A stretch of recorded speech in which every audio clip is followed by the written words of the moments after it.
gentlemen, welcome back to the True Exchange with Spit Gems. As always, we have hip hop royalty in the building today. Today's guest is not only an MC hailing from a legendary cloth, but also one of the dopest entertainers and showmen out today, undoubtedly. This man is not only a brilliant mind and a philosopher in his own right, but he is also an actor, someone who's got his chops in that field as well, an all around talent. Ladies and gentlemen, Young Hump. Bro, hey man, let me just say, man, I work hard. I've been working hard to get an intro like that, brother. That's what I'm, man. We do our thing. We go hard to thank you for acknowledging that, man. That means everything to me, bro. Shit. Thank you, King. Well deserved, brother. Well deserved. And let me say thank you just for taking the time to be here with us today. Appreciate this greatly, brother. Hey man, and I fucks with you the long way, bro. I love your mind, I love your balls, I love your music, I love your energy. So to be fucking with you is an honor to me too, man. It's a beautiful thing when you get to exchange jewels with somebody that you just appreciate their jewelry from like without even the exchange. So when you finally get to go in, it's like I've been fucking with you. So salute, King. Much appreciated, brother. Much Yes, appreciated. sir. Yo, man, let's get right into it. I know you have addressed this before to the public. Let's talk about the name. The name Young Hump. Not Young Humpty, not Young Humpty Dump, Young Hump. What was the reasoning and the logic behind making that the name? My G, I love it. All right, so basically, when Shock first put me on the game and shit, it was like, come out there and rock. And I was literally just first getting on the stage as Humpty Hump. It was like Money B featuring Humpty Hump. So I was just coming doing it like that. And then it came into a situation where I had to create my own name for certain reasons. He was like, so he said, "Look, you should make your own name and make a new Hump character." So I sat and meditated on it for a while, and I was thinking about names and just going through it. And being that digital is patterned greatly after Parliament Funkadelic, my first thought was Indeed. maybe to be like Son of Humpty or something like that, kind of like along the line of that. But then I was like, nah, that ain't really it. You know what I mean? So once I thought of Young Hump, I was like, young is a word that like, it's in popular culture. And also what's interesting, a lot of people don't know, but on some LA, there was an era about 10 or something years ago where cats used to say young, like, yo, let me get that young cigarette. Like, yo, let me get that young remote controller. Like it was just a adjective motherfucker could put on anything. Yo, let me get that young joint, my nigga. Like it was just No a, a, doubt. a random, and so to me it kind of connected. So at one point, me and my bros, we even had a little a little kind of like a click. We never really, you had those clicks that you kind of just say for fun. And the name was, I said Native Young, like Native Tongue, but Okay. Native Young, but on some LA shit, because Fire. that word was the word back then. It was heavy, you know what I mean? So I just ran with that. And then as for making it Hump, not Humpty, it was like Humpty Hump. And then I became Young Hump because Hump is the bloodline, Hump is the family. So, you Right. know, that was the vibe and shit. So sometimes people come up to me and say Young Humpty, and like if the opportunity presents itself, I will correct them. But sometimes I'm not gonna be saying, yo, they I can't always do that, you know what I mean? I Right. can let them Right. let Right. them Right. let them Right. have It's fun. coming from a good place, you know? Facts. So to touch on that though, and the bloodlines, many people are under the assumption that you are, rest in peace, Shock G, that you are the son of Shock G. Right. Yeah, and we share no blood. We just, it's funny though. It's interesting. Like we have so many things in common. Like aside from the physical frame and all that, but we both Indeed. Virgos. We both even kind of like dabble in the same type of women type shit. Like we both are just very, you ask Money B, anybody from digital, they'll tell you like me and him have like the oddest similarities. And I didn't even really spend hella time with him like that in my life. It's just certain shit you just have certain ways about you and natural inclinations that other people have. That's why it's so funny, because it was like really some shit that just was what it was. But yeah, he's I always say he's big brother. Some people think he's actually my big brother, which he is, but we don't share this any Right. bloodline. It's just magical like that. But in the world, sometimes people coming up to me, my whole thing is this, is like in the mix of action, like let's say there's a lot of, because we do some shows are smaller, but when we do like the big shows where there's like a lot of motherfuckers and it'd be a gang of people talking, you don't have time to always like explain to everybody. Because see how long Right. I'm talking about Indeed. this shit take 30 seconds to a minute to even explain some basic shit. So sometimes I just be like, yeah, all right. I mean, I even have people sometimes thinking I'm him, and they be like, they'll walk up on me and be like, yo, I grew up loving you. And when I first was doing this, I would turn to cats and be like, yo, well, let me tell you what it is actually, da da da da. But if there was a lot of people around, you don't always have. And cats, be drinking. They'd be like, "What you wait? Hold on, hold on. You gonna tell me?" So sometimes I kind of have to judge it on a situational basis. If it's hectic, Right. I might. And Money B told me, he said, sometimes you got to let people have the experience. And I'll tell you this: I seen the boy Indeed. Billy Idol. This was some shit that changed my life real quick. I seen Billy Idol at an event, and I walked up to him, and I'm not no hella Billy Idol fan, but I fuck with When the Rebel Yell. So I seen He's him. got one of my favorite songs of all time. Oh, of all He, time. So I see him on some hip hop shit. It's fun when you a hip hop nigga and you see those kind of dudes to give him that hip hop shit. Like, yo, my G, I fuck with you, man. So I gave him one no of them quick doubt. ones. No doubt. One of them quick ones. And he looked at me and he goes, right? So I'm looking at him, I'm like, that's what's up. So then, like, I'm chilling. Later, I see another dude walk up to him, super fan. Billy, I was there in 1983 when you. Billy looks at him. All night, people walking up to him, Billy, he just look at him. And I was like, this nigga's a genius. Because in the video, that's his move. It's quick. He ain't got to get into no words. He give them what they Yeah, want. Boom. And I was like, this nigga's a indeed. genius. So from that point on, people walk up to me like, yo, da da da. I'll be like, yeah, and I breeze off. Now, if it's one on Well one, just low played. key, I'll explain. Yo, Shock was my big bro. He chose me for this. But if it's action, all right, baby, yeah, and just breeze off. You know. But the truth behind it is that Shock did choose you for this role. Oh, absolutely. Because basically, what it was, I played him in the Tupac movie, All Eyes on Me, and I'd Indeed. met Shock once uh, uh, uh, before that, and I had his number. Because Shock was a real cool brother. Meet you if he fuck with you, he'd get a number. But we didn't really stay in touch like that. So then, over my lifetime, you know, people told me I reminded them of Shock like every 3 or 4 years. Somebody would say it. It wasn't all the time, but like every 3 or 4 years, Right. somebody like, you remind me of. So when they made the Biggie movie, I came out the theater and I was like, yo, that Pac movie's coming. Then like later at a certain point, I thought about it. I was like, yeah, when they make it, I said just on some random shit. Like, imagine if I played Shock G. That'd be bugged out. Like just a random ass thought you think. But then fast forward to me thinking about it, like, man, maybe I could do it and making efforts to get the part. So then once I prepared a little video of myself with the gear on, doing the shit, I caught up with him at one of his shows and I showed it to him, the video. And this is just me trying to be him in the movie. And he looked at it, he was like, yo, you got it.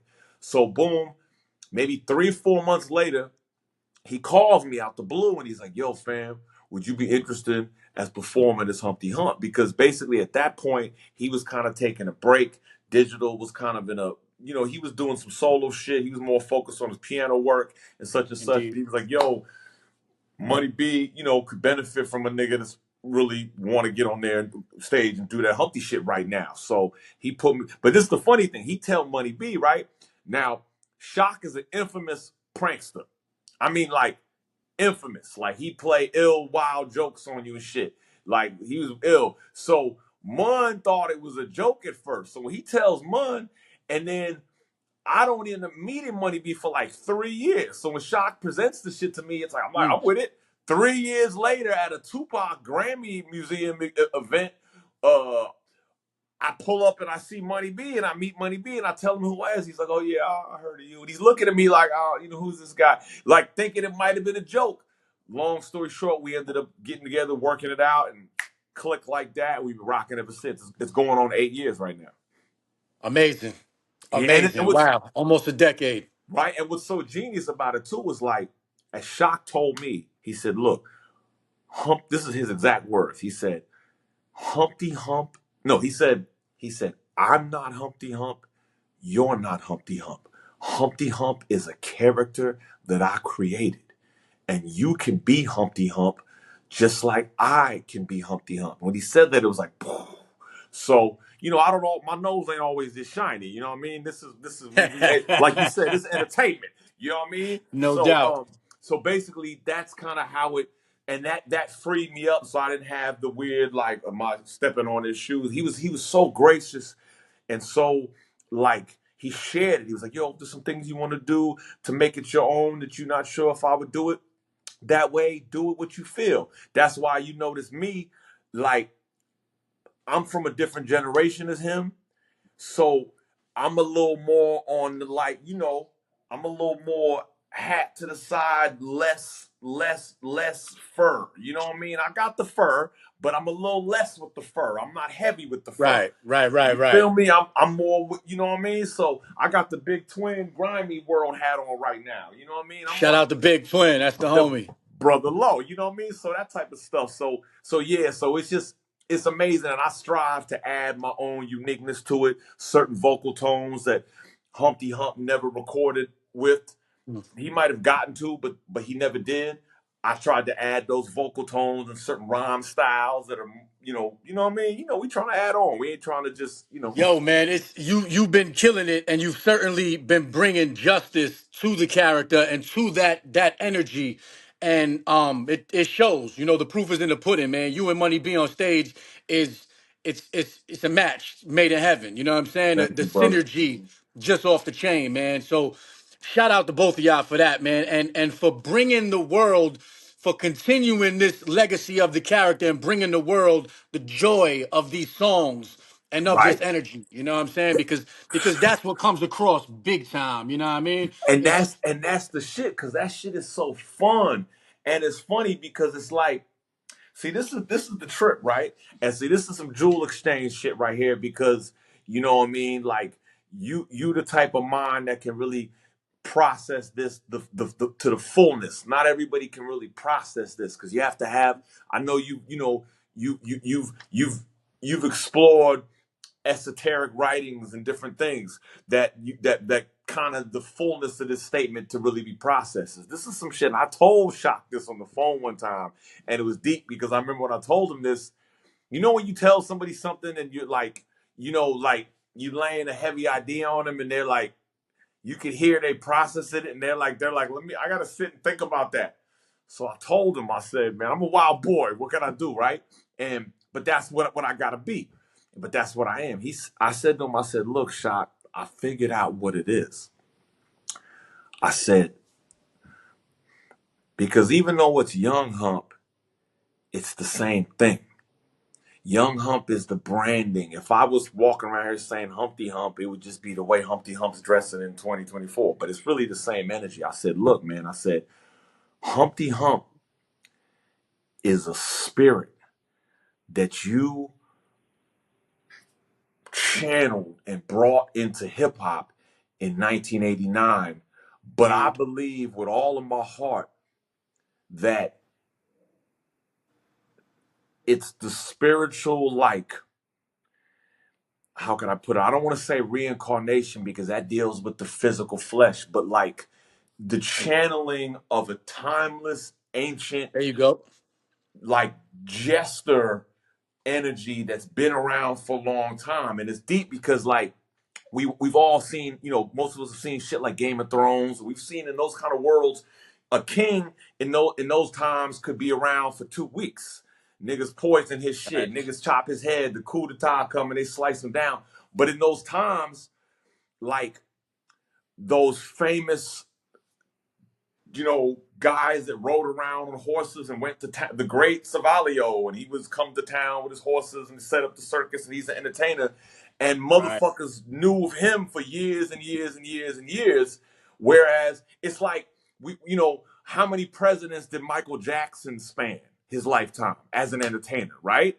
You start thinking Right. about things, and not everybody remembers every president in all those times like that. So for me, I just look at it like, because the reason why I say this is I'm gonna tell y'all like this. This is a Jewel Exchange exclusive. I'm gonna tell you like this. When I push that button, it's some shit that happens. And I swear the best analogy I could ever describe is when I throw the nose on God, it's like getting on top of a horse. And I'm making sure the horse doesn't, but the horse is going. It ain't like me, I'm doing this. It's like the horse is going, so I'm just making Right. sure, nigga, don't go too far. I'm trying to like keep it. The spirit has an energy of its own. My guy, Indeed. the spirit, and we all deal with that in different ways. But this one is so particular Right. because it's a over the top, flamboyant, wild, bold. You know what I mean? So that's kind of how I look at the shit. And I told Shock that, he was like, I was like, you know what I mean? It comes across just like that, brother. And like I said before, I repeat it. You are doing it justice, man. Thank you, And family. we are grateful for it. I know the world is benefiting from this because every time I turn around, you're doing another show. You know what I'm saying? So like Digital Underground's been performing like crazy. You know what I'm saying? You were just I see you everywhere, man. I mean from Cali to New York. I see you in fucking Budapest. You know what I'm saying? You all over the place. Places that many people will never physically see in their lifetime. You are bringing this energy to them. You were recently in Arizona actually, and you did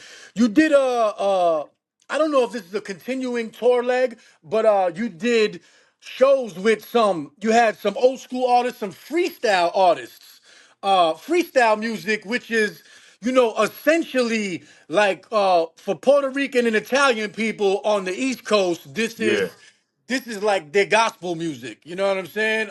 This is that shit. Stevie B was on the bill. You know yeah, what I'm saying? big bruh.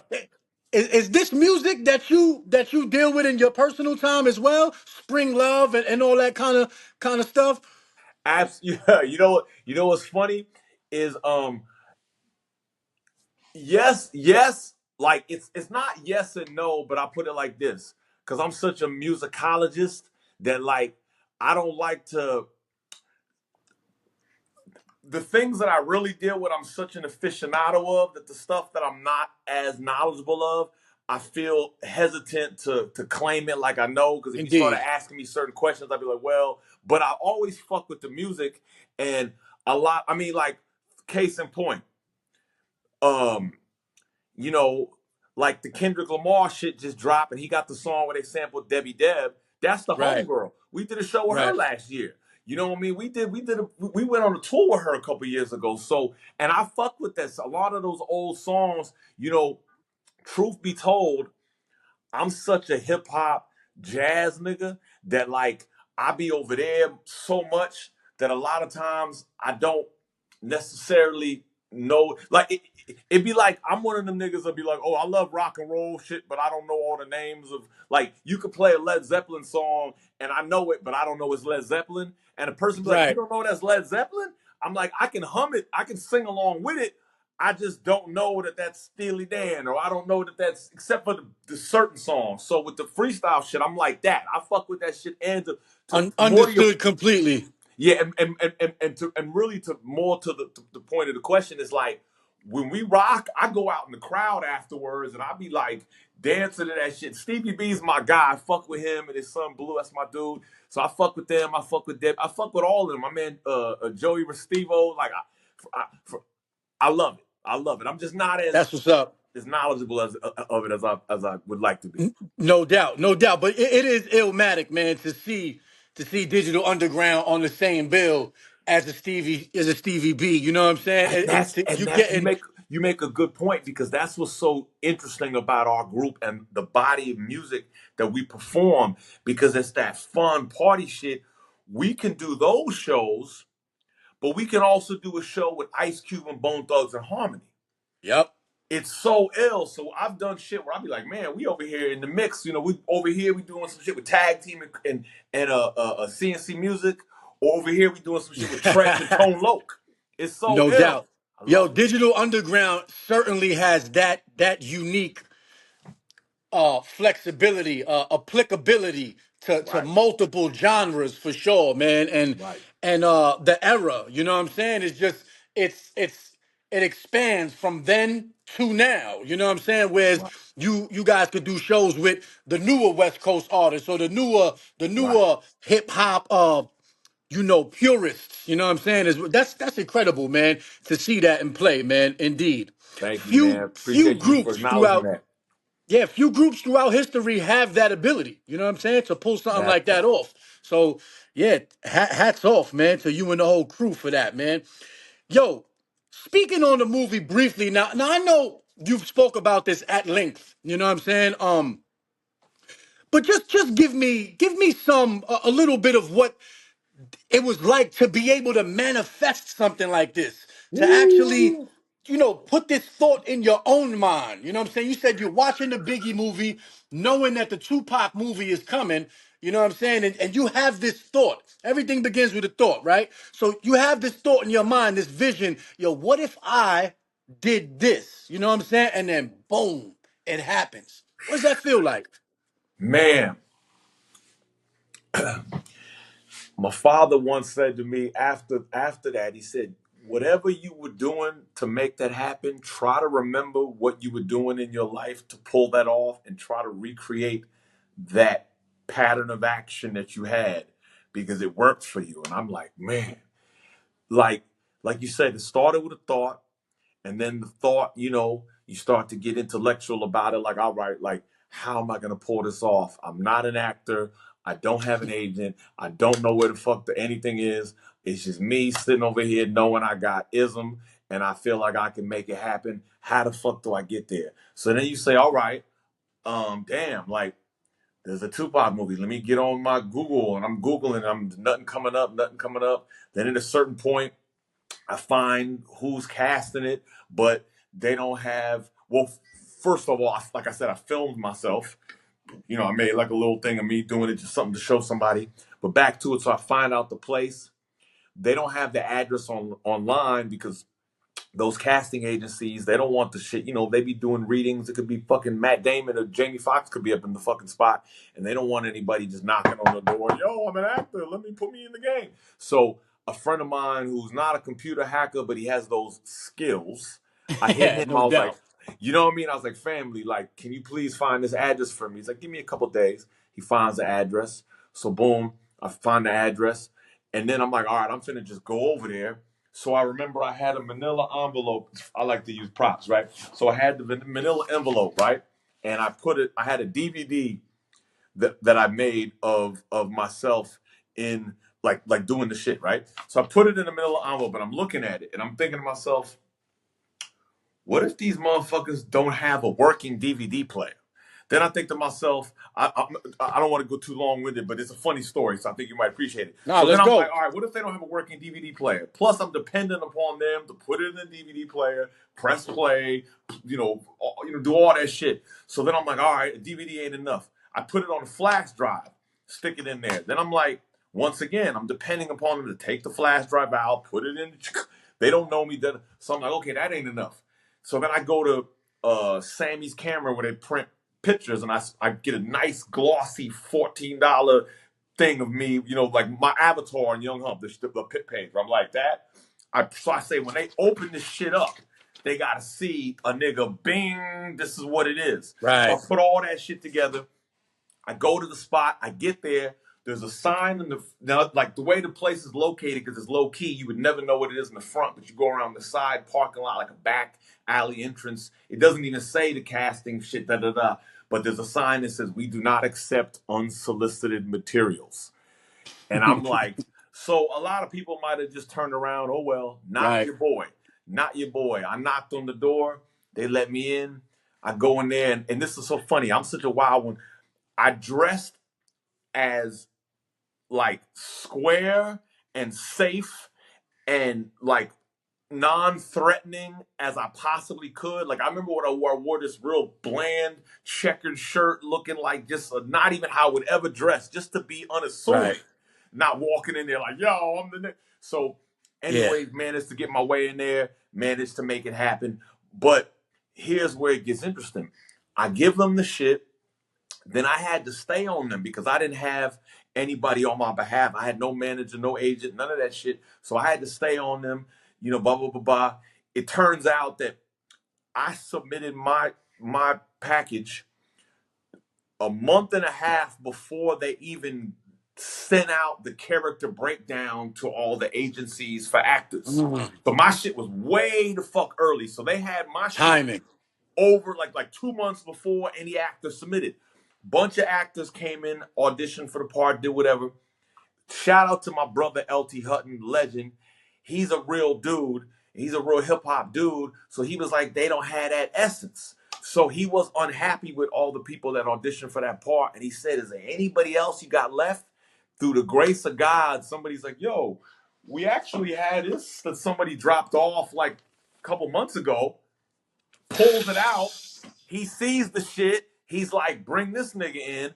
I come in there, made it happen. Now, but here's the illest part, because I know you're going to love this. This is my word. This is my word. I swear to you. From the time I really got focused, I was watching, I said, every day I'm going to watch something with Shock G on YouTube. Every day. It might be a minute. I'm eating my food. I might watch a minute. I might watch 10 minutes, whatever. But the day I went in for that callback, well, let me back up and say one thing. My girlfriend at the time, shout outs to Susie, I was going to say, she at the time, she gave me a Tupac shirt. And she gave it to me in September. I didn't audition until October and then got my callback in November.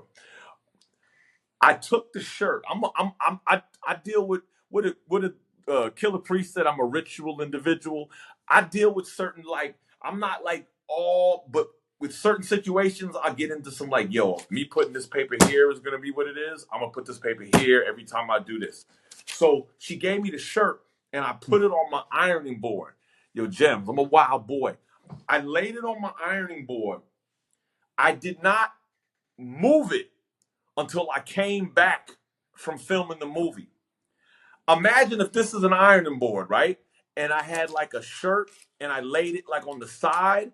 I would iron my clothes from the pants. I would put the pant leg on my shoulder and iron I'm nuts. On some nutty shit. I'd be Yeah. I'm not moving this Pac shirt. I'm dealing Right. with this every day. I'm looking at Shock every day. This is what it is. So when I go for the callback, bro, I swear, and people when I tell this, they think I'm exaggerating. And I swear to God, I'm not. Bruh, it was it was 3 weeks before I got the callback. I ain't have no job or nothing at the time. I was struggling. My car was repossessed. I was fucked up. Bruh, every day I got up and I would just sit at the table. I'm sitting like this and just think about it all day. For 3 weeks, I swear it sounds crazy. It's when I think about No, it not at now, all. like, I'm talking about I might sit down at 11 a.m., eat, and just be sitting there. And then, I might, write a rhyme or have a phone call, but I didn't But you I didn't got go this out. thought I in really, your head though. you feel me? Just kept it there. And I just nah, I gotta be in this movie. I prayed, prayed. And so fast forward, so I finally got it. Just the end of the story is this. When I got the part, film movie, whoop.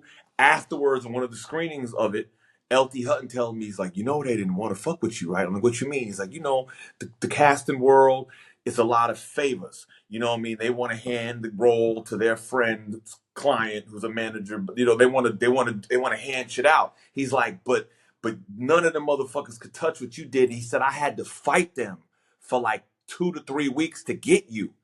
And I'm sitting there thinking to myself, that's the 2 to 3 weeks that I was sitting there like, it's gonna be me. I'm getting this part. I don't wanna go to the motherfucking boombox tonight. I don't wanna go fuck with these niggas and this stuff. I'm not, no. I got to, because at that time my life was, I was really, like I said, I was down bad. And I was like, I need this to change my situation. And so I put everything. So to answer your question, the long answer, like I really gave everything that I had to that. And totally honest, Mentally, spiritually, physically, you know, just and I've, poured everything into this role. you know, and it's like I know you can relate because you like me. We lifers with this MC shit. We samurais with this. So we've done it. But for me, like a specific thing in a short amount of time versus just life, hip hop. I'm an MC. I'm living this. This is my life. But to be like, I need to get this role for this thing right now. It's not the whole life thing. I never like focused like that before, and it was just amazing. So that's really what it was. It was a real spiritual fucking manifestational situation. Indeed, indeed, it sounds like it was an absolute spiritual manifestation, brother, and it led to you locking in the position with Digital Underground. You know what I Well, mean? well, well, actually, that's the thing too. Also, I was already doing the shows with Money B, so when I went for Okay, the audition, me saying that I'm already performing as Humpty Hump helped because they're like, okay, and then they okay. taking a So in deeper look. reverse, Dead, yeah, exactly. But it was around the same time. Like literally, I started doing shows with Money B in like April, and the audition is like September. But we probably, it wasn't mm, like when I got with him, we did 1,000 shows. We probably did like 5 shows before the audition. But still, I'm 5 shows in, we doing right? it. And the fact that LT Hutton the Great, he's a music guy. He's the executive producer of the movie, but he's a music guy. So he understands, and there's a certain essence that we have as hip hop motherfuckers that cannot be duplicated by an actor. It just can't because it's too much. Like I always tell motherfuckers that don't know. I say when you watch Wolf of Wall Street, Absolutely. I say Leonardo DiCaprio didn't learn how to breakdance for that scene. He been breakdancing since he was a little kid. He was a breakdancer before he was an actor. So when you see him doing all that shit, that's him doing his shit. That wasn't in the script. That was him getting it off. Like, just so you know, nigga, I got this. So that's the thing, that essence that we have that can't like you, man, Hollywood will love you, bro. You have such an essence, like I could see you being in some shit because there's certain things that people have you can't appropriate. You can't like it just is what it Yeah, is. you can't get somebody to do it that does it, that isn't of it. You know, certain. I appreciate that. Certain things I do think are natural for sure, for Absolutely. sure, and they must be experienced and practiced. Um, Absolutely. yo, going back to music. Thank you for that though. But going Yep. back to music, I wanted to mention something. Your father is a musician, Absolutely. Very much so. And what's and interesting about that is so people will walk up to me, right? And they'll be like, yo, your father's a legend. I'd be like, true. And they'd be like, yo, I grew up listening to your father's records. I'm like, all right. They'd be like, yo, I used to get high with your father. I say, what year we talking about? They'd be like, 1990. No, that's shock. That ain't my dad. But the other, right. my pop stopped getting high at a certain point. But like, shit like that. Yeah, like I come from, my father's a jazz musician. And so that's another thing too, that like Shock understood that there's certain things that come with that. Like, I'm not a trained musician, but I have like, I'm a rap nigga. I'm classically trained as a rap nigga, as I say, because our classical training, there ain't schools teaching motherfuckers how to put their bars together. But the life of MC, whatever constitutes you being what you are and me being what I am, I lived all that. I've done all that. Any way a rapper could sharpen his swords, I've done that 50 times over and shit. So, but I have a certain musical understanding. I'm a producer too. So that shit helped because also Shock understood that there's a certain, I'm a smart nigga. You know what I mean? We smart. So if you're smart and you have a certain background, you can apply the background. No, this is not everybody's.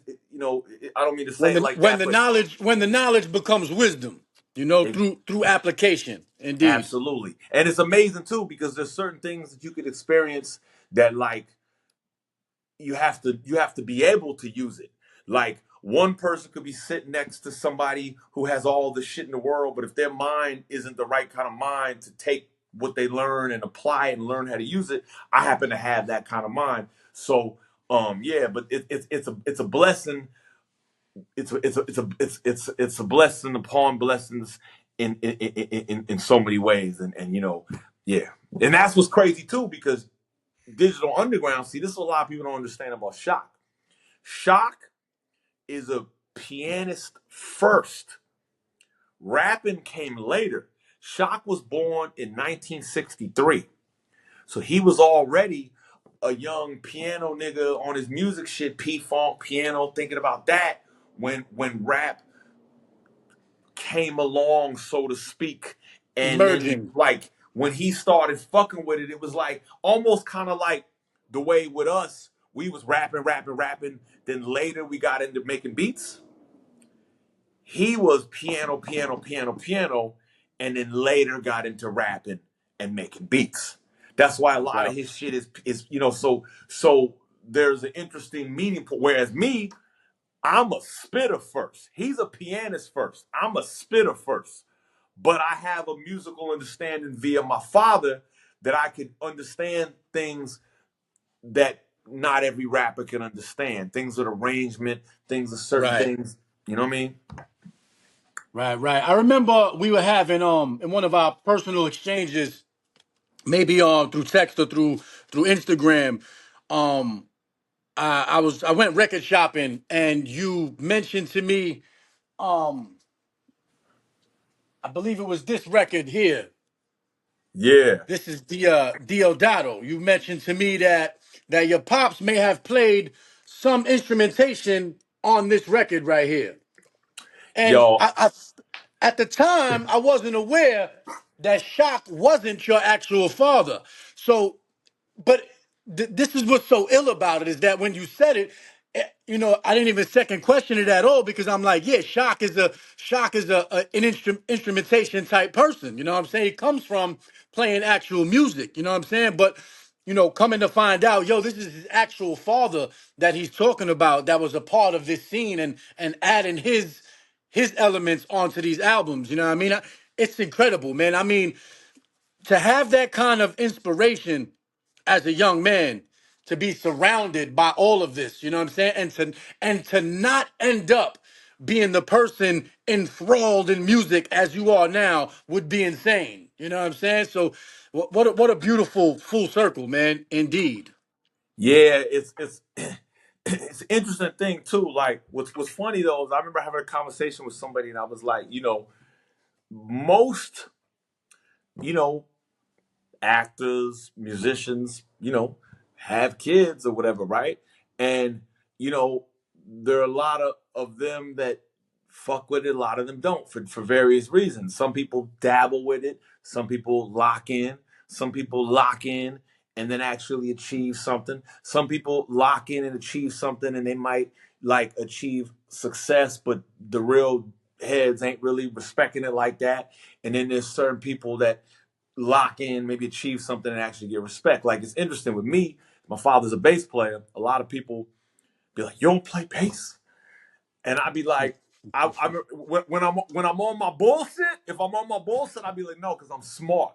And they'll be like particularly I should say, if I sense some like, "You don't play bass?" shit, I'll be like, "Yeah, because I'm smart." Because every dude who plays the same instrument as his father, if his father's famous for that, has it's a mind fuck. Because you Yeah. pick up the instrument before you play the first note, they're like, "Oh, his father wouldn't hold it like that." Oh, Right, listen to his right. It's tone. the It's not shadow. quite. His Yeah, father's tone was better at that age. It's like it's a mind fuck. And when you developing, you know, it's difficult to like, you know, especially when you're dealing with that and people are coming at you like, yo, you know what I mean? It's a weird thing. So me, but really, truth be told, it wasn't like I had this desire to play the bass and I left it alone because I was of trying to avoid that. I'm a rap nigga, bruh. Like just naturally withdrawn to the spitting. you feel me? Like we read, bro. We write and read. Like it's the language. And then once I realized that the ultimate language that we love mixes with the ultimate music we love, there's nothing fucking better, man. Because we have all this shit. It's all in one thing. I always tell, like I say, no matter what you playing on piano, notes and emotion is is one thing, and then what Dostoevsky does with words is another thing. But rap music, you can be Dostoevsky and Herbie Hancock at the same time. Indeed, You can indeed, really man. do that. So for There's me, truly nothing like it, man. nothing like Truly, I feel like the MC, it really has so much power, man, so much ability, so much potential to grab everything and to pull it into that pen when he's writing. You know what I mean? There's truly nothing like it. it. But Does yo, speaking of reading, real quick, hold that. I yeah, was gonna say to add to what you said, you're so right. There's nothing like it, and also too, we think about like when we're kids, it's those little nursery rhymes that get stuck in our head, and even down to like the songs of like the ice cream truck. When you memorize the, like for example, I'm learning Spanish. I knew the words to La Cucaracha, ella no puede caminar as a kid because it locked in, didn't know the words, but those rhymes, they're such a part of our foundational, like A B C D E F G HIJK elemental P fucking rhymes. So yeah. that's the minute, like basic remedial shit. But once we take it to the level that we at, you know what I mean? Motherfuckers like you saying this shit, you Jesus Christ. So it's like that's the beauty, like you said, there's nothing like it. There's nothing like it. Yeah, truly, man. Truly nothing like it. And for me, a lot of times I feel like the like, and even the remedial stuff, as you say, the basics, it's great to know the basics. You should start there. You should have a vast understanding of the basics. But because of pens like Dostoevsky, or let's say Nietzsche, who's probably my favorite author, philosopher, poet, whatever you would like to call him. um indeed, indeed. Indeed, yeah. I mean, yo, man, bars like Nietzsche said, they vomit their bile and call it a newspaper. They devour one another and cannot even digest themselves. These are Woo! things. These are things that, like, even before I read that, Hey, right? Before hey, I hey, read, hey, to quote Cameron and Paid in Full, that's why I love you. That's why I love you, Spit Gems. That's why I no love you. doubt. Yo, Hump, before I even came across Thus Spake Zarathustra and really started to dig into who Friedrich Nietzsche was and get into his life and his works and all that, that was something that was innately inside me, that feeling about the mainstream media, legacy media, about the way people tear each other apart, yet fail to even understand themselves, right? But when you're going through the book, you're going through these pages, and you come across that, it hits you like nothing else, man. Like yo, this man wrote this over 100 years ago. You know what I'm saying? Lightning It's bolts. just lightning bolts, man. So but on the reading, on the literature tip, and the way it crosses over and intersects with writing and rhyming. Let me ask you, who would you say is your favorite author or your favorite philosopher? Maybe they're the same thing. Dostoevsky. No doubt. Dostoevsky. Now, here's the thing. I Crime and gotta say Punishment. this. I gotta admit this. I have yet to read from beginning to end a Nietzsche book. A Nietzsche book. Like I have this. This was gifted to me. But the funny thing is, this is the book where they say that this is the unpublished writings. There's controversy that his sister mistranslated some of it, and I Right, don't know right, about right. all that.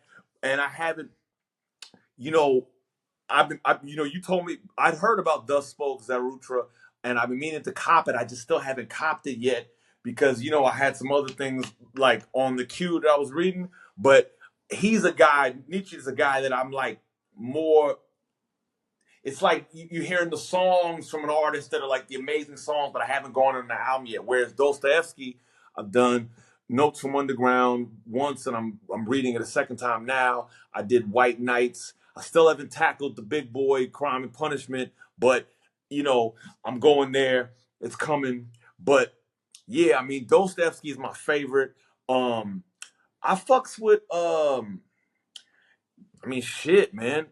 Paulo Coelho, to go For classic, sure. The Alchemist For and all sure. that kind of stuff. Herman Hesse, Siddhartha, all of that stuff. I haven't. Yes. I read that one book years ago, so I'm not crisp on it. That's the Yeah. worst thing about making Siddhartha was a beats. life changer for me. A straight up life changer that Life changed my changer. life reading that book, man. 100%. And I know you like, we don't say those things lightly. Like people hear people say that shit. We don't say that Nah. like Notes from Underground. Like it's funny. Would I say it changed my life?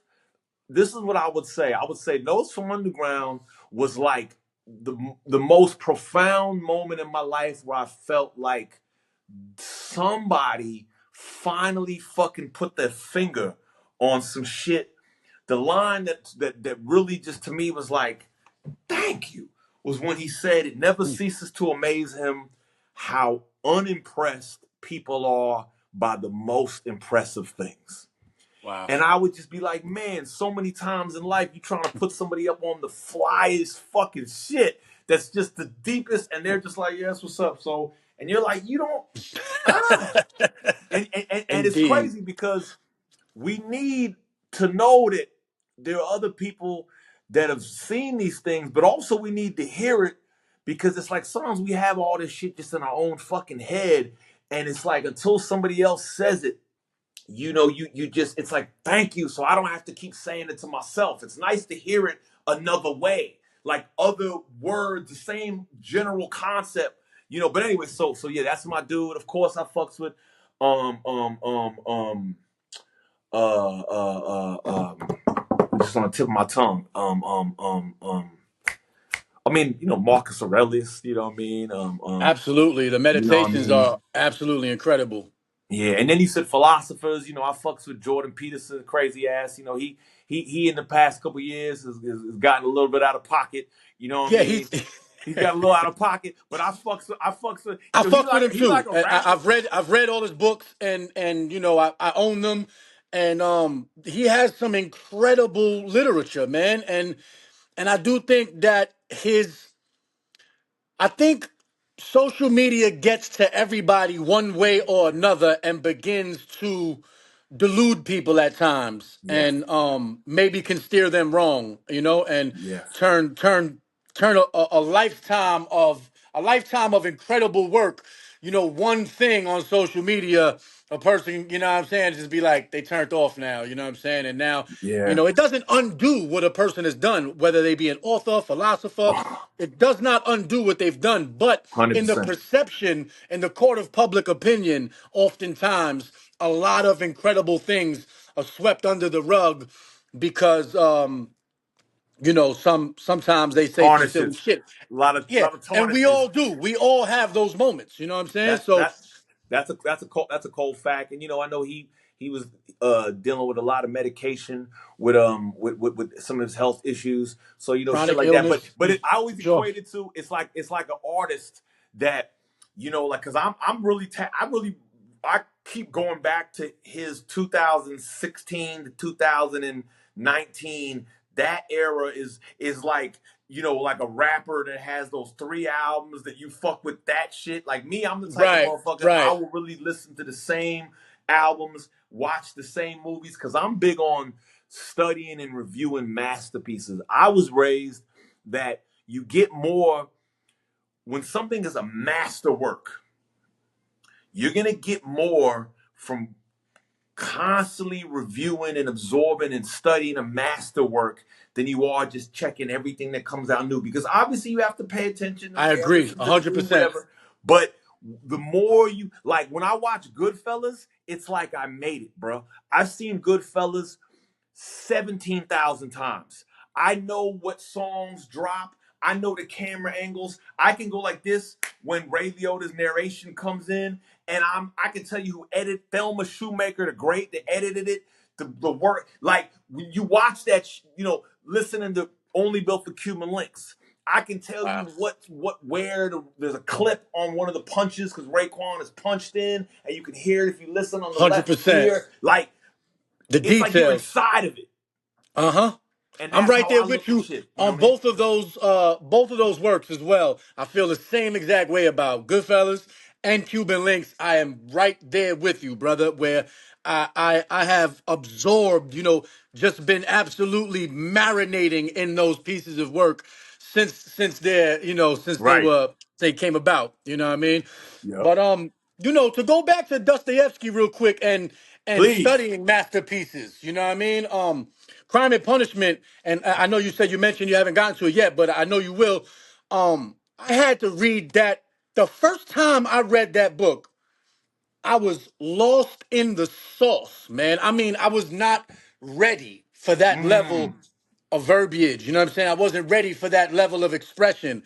Um, the Mm. vocabulary used, the style Mm. of writing. I just simply, my mind was not primed for it yet.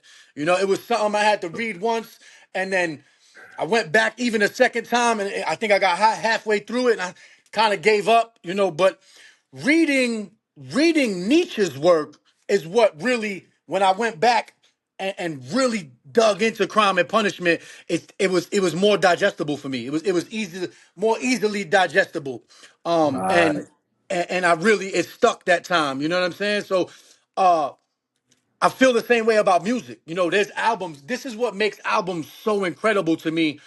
Um, and Jay Z has a lot of work that I feel this way about too. And this is a sign of a great artist when you can go back 10 years later and then find something new inside there, or Absolutely. finally the thing that you didn't really understand, now it makes perfect sense why he said it, what the reference was. It all Right. comes together. I feel like all great artists have that ability. So to take, to come full circle with this, to take the time to create a masterpiece is worth it because it will last a lifetime, and Absolutely. a lot of people speak on. I had a couple people on the show who've said to me, and outside of the show as well, I've had these conversations where people say, Gems, the don't think people shouldn't think too hard about what they're gonna write, about what they're gonna say. Just let it all out. And I think there can be some truth to that. There are some things that fly right off the cuff that that lightning beam hits you, boom, and you just put it right out there. But for the most part, I think people should mull over their work over and over and really try your best to improve every line. You know what I'm saying? Absolutely. You might write a verse and be like, holy shit, I went crazy right here. This is incredible. But spend a little more time with it and go over it and over it. Pack as much into it as you can. I'm a believer of that, you know what I mean? Because they wind up becoming the masterpieces that you're talking about, you know? I couldn't agree more, man. Rest in peace to my brother Kai.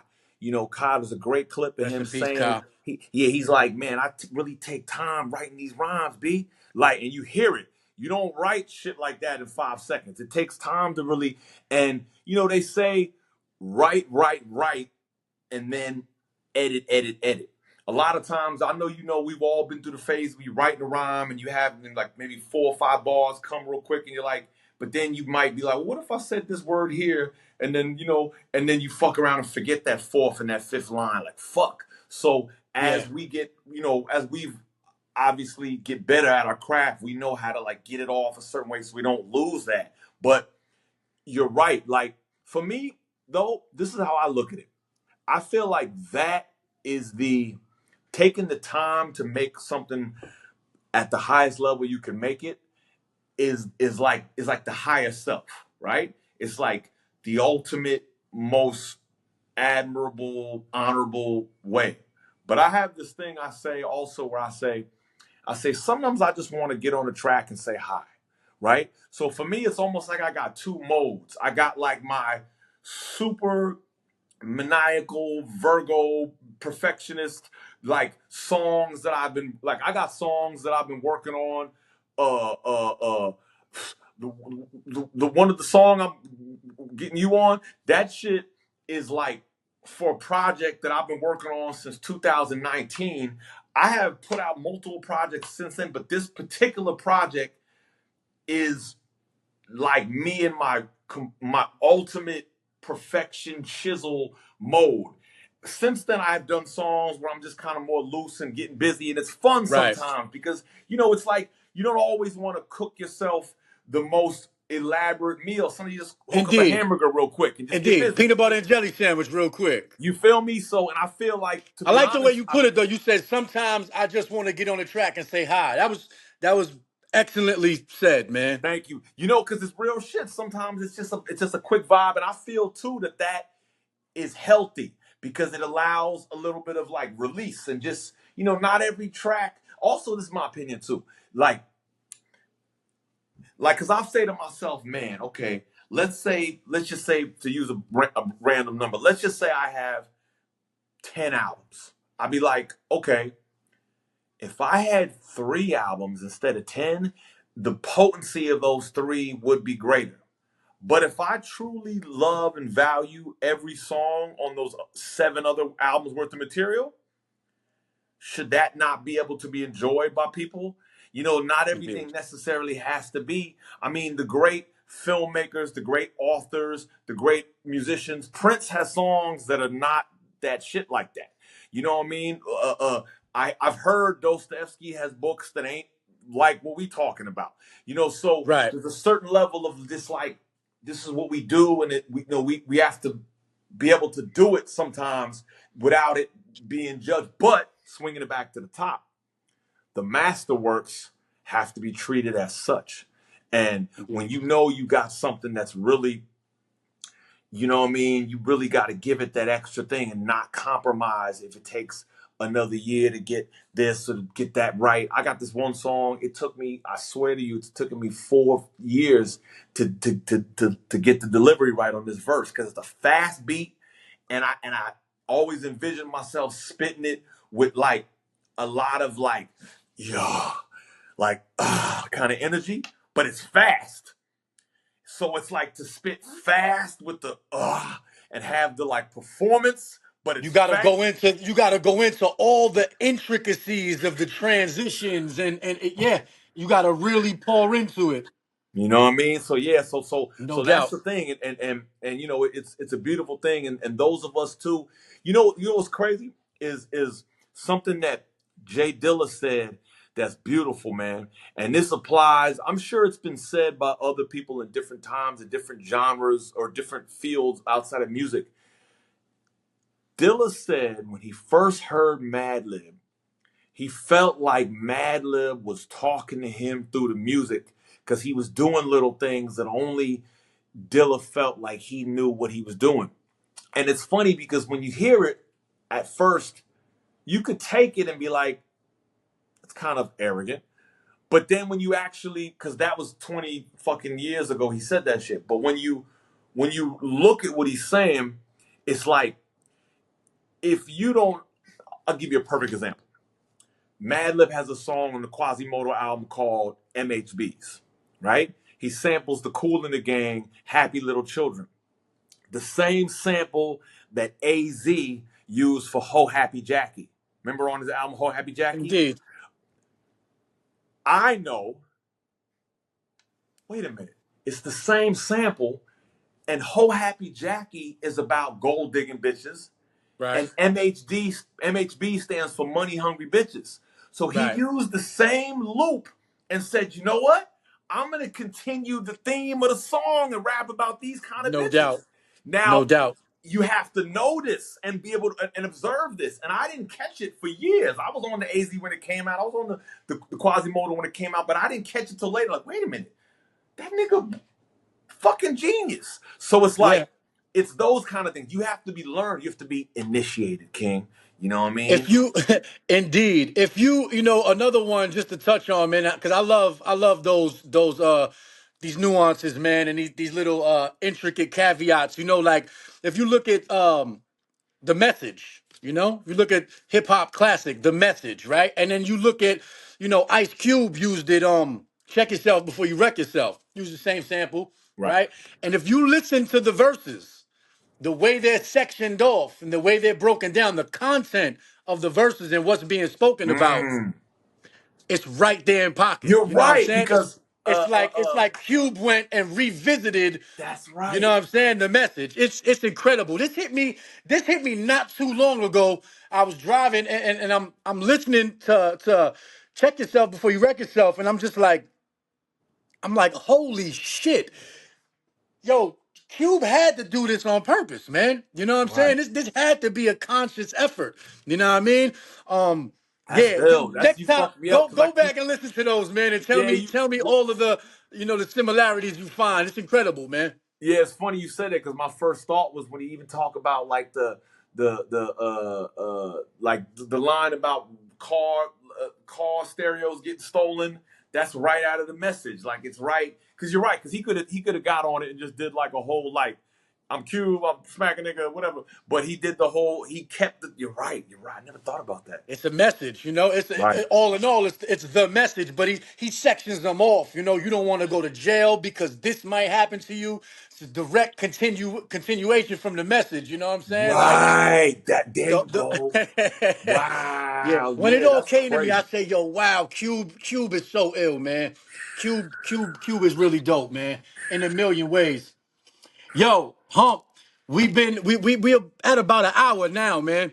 Yeah. But I did want to before we go though, I did want to mention, and thank you for all of this, man, because you've Oh, dropped a serious amount of jewels, man, and given us a whole lot throughout this interview, thank man. you, brother. Love Or love it. exchange. It's, I don't really like to call them interviews, to be honest. Right. That's why I named it the exchange. No, You know what that's I a mean? But beautiful, beautiful name, and I've been looking forward to this, bro. no, I appreciate it. So have I, brother. But I did want to ask you just real quick, give us before you leave us with the one jewel, right? Before that, just I heard that there's a song coming out called Character with this is Thurston Howe, this is yourself, this is Supernatural, I believe, Snagglepuss from the legendary Bounce Squad. Forgive me if Dana I'm Dane forget too. Dana Dane Dana too. Dane. Good Lord, All man. body. Yo, this sounds exciting, man. This is not out yet, correct? No. Talk to us a little bit about that. What it's like to be on a joint, to put your play on this character alongside all of these MCs who have this ability to purvey characters as well. Man, my big brother, our big brother, Thurston Howe the third, man, Indeed. the general, the visionary genius mind, you know, he never ceases to amaze me with the things he puts together and the ideas. He told me he had the idea for a long time and he wanted to make a song, you know, kind of like celebrating almost like the I don't want to just use the word superhuman, but almost like the superhuman characteristics of certain character MCs that have like a character and a persona of a certain thing. And he wanted to do it. And he was like he'd wanted to do it with Humpty Hump because he had the idea for he had the idea for like he said for I don't know if it's 20 years or 50, like for a long time. And I you believe know, it. and he, you know, he always looked up to Dane and he became brothers with Dane and then fucking with Nat and then fucking with Snagglepuss. You know, it's like the cats just have such a persona. So he put it together. So he directed it. And it's really like a movie. We shot a video for it already. And Nice. yeah, it's it's Nice. it's it's ridiculous. And so for me, I guess that makes me the baby of the bunch. You know what I mean? Shout outs to motherfucking my guy Master G. You know, there's certain things that just happen that you be like, wow, like I'm sitting with these niggas. Like it's just so amazing because I've respected all of them for as long as I've been aware of them, and they all still get busy.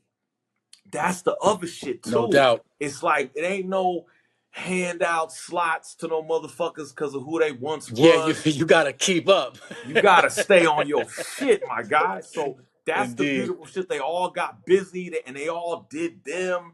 You know, each cat is different. It's like it's beautiful and it's truly an honor, man. And I couldn't be prouder.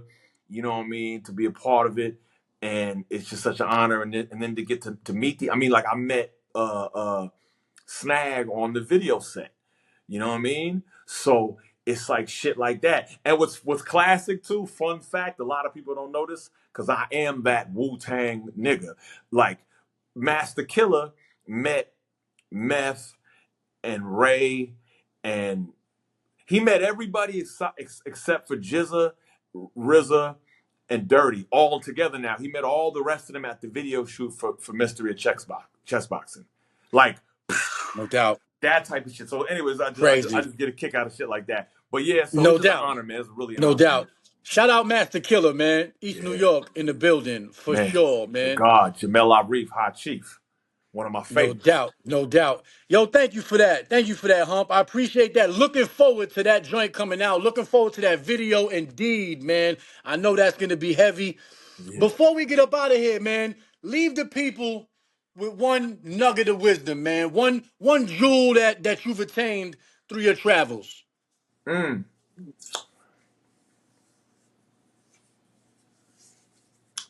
Okay, I got a good one because we're gonna keep it. We're gonna keep it. Or I'm gonna choose to keep it for for the science, for the craft of what we do, and keeping these motherfucking these swords sharp. I would say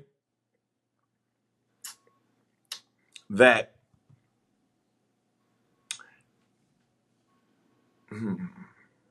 I'm gonna say it how I say it if I wasn't on camera, right? I remember a time. I'm trying to be too long winded, but okay. I remember a time where Lil Wayne was on top of the world, right? And a lot of cats was like acting like he wasn't really all that on the mic like that. They was like, he gets be dope, but like motherfuckers acting like he's.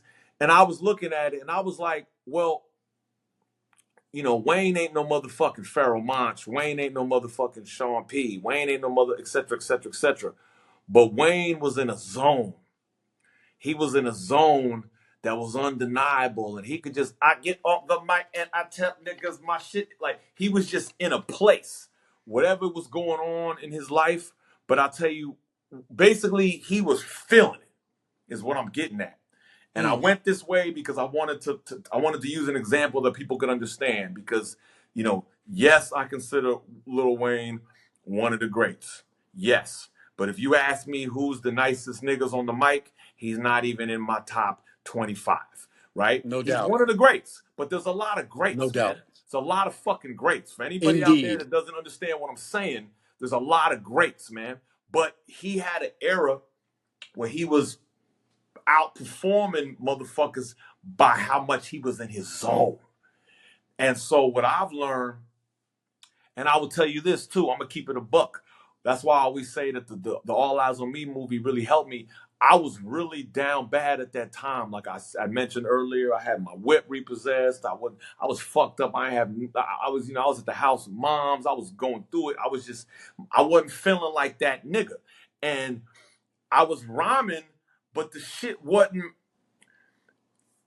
spicy. It wasn't potent. It was like I'd already at that point, you know, mastered the shit to a degree where I could write a dope rhyme, but it wasn't. It just didn't have a thing. And Mm, all my music from that time, when I listened to it, I'm like, yeah, you just don't sound right, because I was hurting. I was dealing with some internal shit, and so like I wasn't feeling like it. Now here's the thing: you don't have to have Baby giving you millions of dollars in studio time to be in a zone. There's a lot of people with millions of dollars in studio time that ain't in a zone. It's right. motherfuckers that are locked up in jail in a cell with a nigga and they feeling it. And they raps is hot.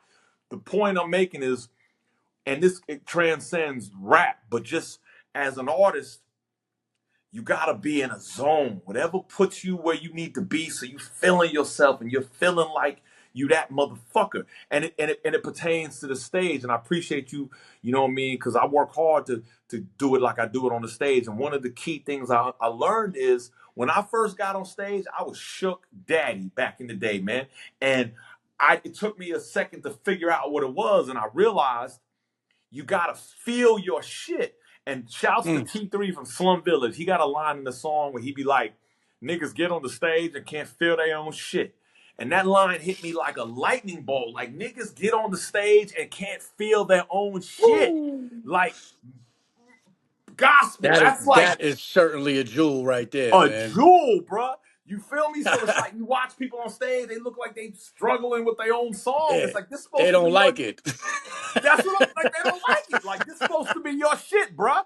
We supposed Right. to, and we've all been to shows where we see an ill motherfucker like that, and then some little lightweight mid nigga get on stage, but he's in his zone, and bitches be like, I'm fucking with it because Yeah. they Because humans he's like to feeling see. himself. You feel me? And Humans like to. Was he's that? bringing that across with his presence, with, like you said, he is in his, as they say, his bag. You know, He's he is in his in his. bag. And humans love to see other humans enjoying themselves. That's why when you go out to clubs, it could be some like goofy looking dude, but he's dancing, he's smiling, and girls are looking at him, and it could be a fly dude on the side, not So in a good mood, and get no attention. So basically, the oh, go ahead. I was Oh, just gonna say, to summarize or to yeah, I'm reiterate, summarizing. Yeah, yeah, yeah, yeah, yeah. So would you say basically, that the jewel is make sure you feeling your shit before you try to get other people to feel your shit? 100%. And cult, learn what keeps you in the zone. Like if your best creativity is you laying on the couch with a bag of Cheetos in your underwear with the motherfucking whatever, if that, or if you the motherfucker that has to get put on clothes and you have to be in a mic booth filling with an engineer, because you know how some dudes like they have to record with an engineer and you be like, you don't record at the crib. Some niggas, that's part of their vibe. They want to Right. feel, what basically really understand that as an artist, I think, because your technical, it's like Bruce Lee said. I'll close it with this. Bruce Lee says you learn technique so you could forget it when you actually really in the fight. So I 100%. look at it, like your skills, your ability is to serve you, but it's got to serve you. So you have to be the you that's the best you to deliver. So it whatever makes you feeling it the way you need to feel it, you know what I mean? That's what it is. And that's why there's Do a that. certain MCs that's gonna shine over more talented MCs because they feeling it. So it's like instead of being like, this nigga ain't all that, it's like, well, maybe I need to tap into feeling as good as he feels about what he's doing so I can deliver my best shit. You know what I mean? So that's So my I can jewel, bring man. it Protect across. that zone and zone out, baby. Zone out. Yo, Hump, thank you for that. I appreciate once again, man. Thank you for taking the time to do this.